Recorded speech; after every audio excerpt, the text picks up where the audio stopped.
Hello doctor Smritishree Sahu from Samriddhi health care. So आम जाना n t scan विषय मत पेशेंट आसिक पचारती कि मैडम एनटी स्कैन कौन यहाँ कौन पे दरकार अपना टाइमिंग कहीं देते जदि आम न कलु कौन असुविधा सपोज लेट है कौन असुविधा। तो एनटी स्कैन गोटे स्कैन जोटा आम 11 वीक्स टू 13 वीक्स 6 डेज भितर करूँ ये समय भितर आम छुआर एनटी दैट इज आम न्यूक्लियर ट्रांसल्यूसेंसी मेजर करूँ।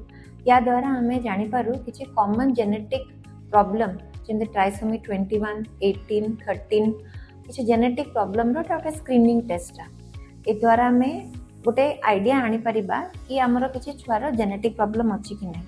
Not only genetic problem other structural problems जमी किसी हेड रो डिफेक्ट एब्डोमिनल वॉल डिफेक्ट यहाँ भी आमको इनफॉरमेशन दे पार।